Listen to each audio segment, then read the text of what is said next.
Hey, horror fans! Once again, it is me, the Horror Miser. It's time to review the latest Shark Attack horror film. This one is called Something's in the Water. Hmm.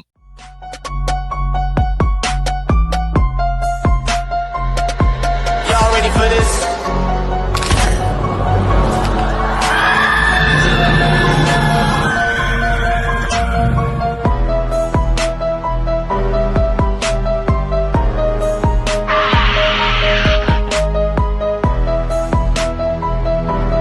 Hey, horror fans! Once again, it is me, the Horror Miser.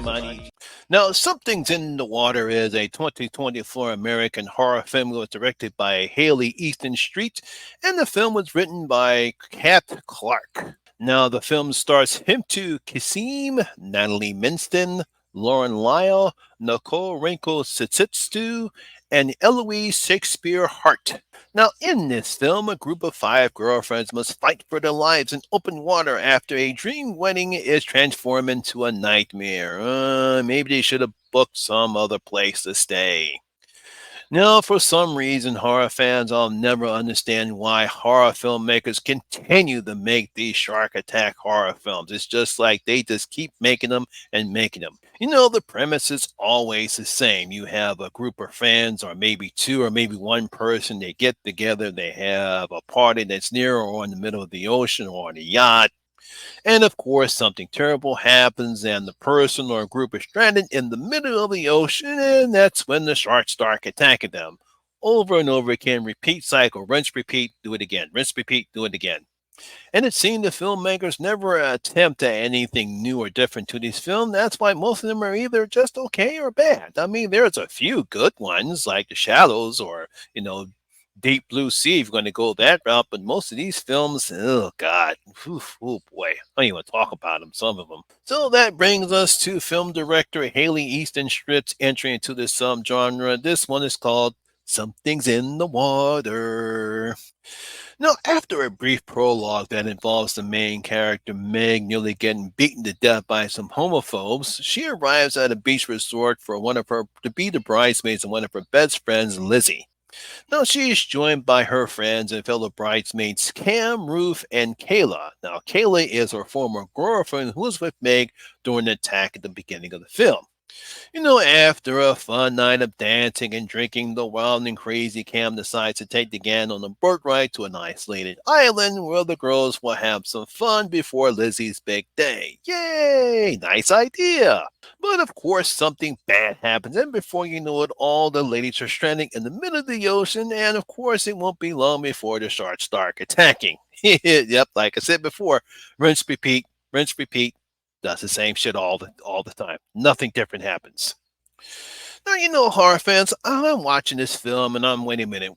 I'm starting to get the vibes from The Descent, as some of the characters in this film are like some of the characters in The Descent. And there's really nothing new or different. I'm sure most horror fans will be getting open water vibes or the reef vibes while watching this film, because kind of the same similar stuff is happening. Like in open water, there's only two people that are stranded in the middle of the ocean.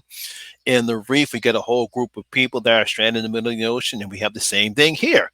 Nothing changes. Now, I will give Haley and her team credit on how well the film looks at times, because they do take advantage of the location where the film is shot, and we get some nice drone shots of the beach resort that we have. They look very nice and beautiful, very serene, very nice. Like I said, it's certain scenes and certain shots that look very well produced.